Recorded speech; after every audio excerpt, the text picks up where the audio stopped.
Installation of wall panels. The assembly process is easy.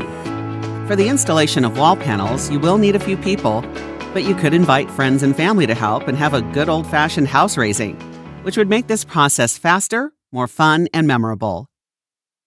Each panel is numbered and corresponds to a master framing plan. The window and door headers will arrive already assembled on the panels, along with the pre-drilled holes for panel anchoring and service holes.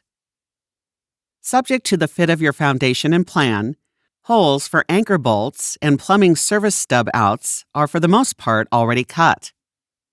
You may need to make adjustments to the bottom plate to accommodate exceptions.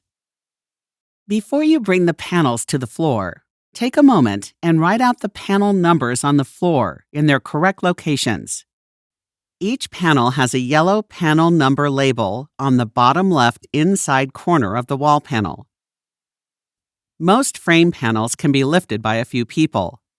Once you have the exterior frame panels positioned outside and around the floor, position the interior wall panels in the living space of the home before you complete assembly of your exterior wall panels.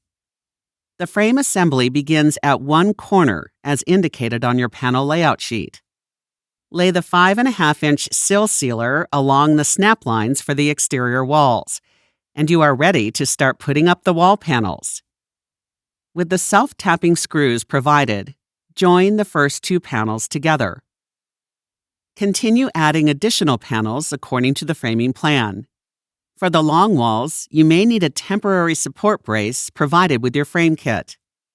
Drive a stake in the ground to attach one end of the brace outside the floor and the other end to the panel with self-tapping screws. The floor plate holes on your panel are pre-drilled. Once you have raised and secured the panel to the adjacent panel, drill a hole in the concrete foundation using a hammer drill and install the provided hold-down bracket at each corner of the bottom plate, along with the stiffener where needed. Then the tighten anchor bolts and washers provided. But do not tighten them just yet. Tighten only when you are certain that the exterior walls are square. Soon the frame will begin to take shape. After you raise the interior panels, check them for square. Continue the frame assembly, building room after room, panel after panel. Each wall panel should also be attached to the adjacent panel, using the tie plate connector provided, screwed to the top horizontal plate of the panels.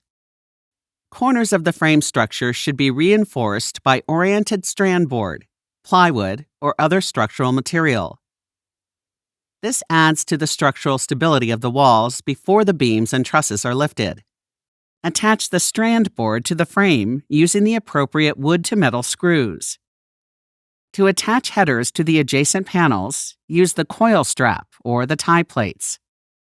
To assure that the wall of panels is perfectly vertical, run a string or laser line across the top and adjust the temporary brace to secure the panels. To assure that the internal walls are vertical, brace them as well. Per your plan, you will also be installing patio and porch beams. Wood beams, posts, and decorative hardware are available at your local home improvement retailers, like Home Depot and Lowe's. On interior panels for load-bearing walls, you will need to use the rotary hammer drill and the hold-down bolts provided. Tighten everything only when the frame is completely assembled. If your home has a concrete foundation, interior panels for non-load-bearing walls are then secured using the powder-actuated tool, also known as the ramset or Hilti.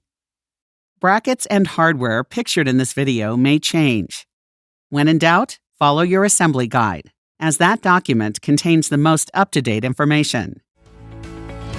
Your home is really taking shape now.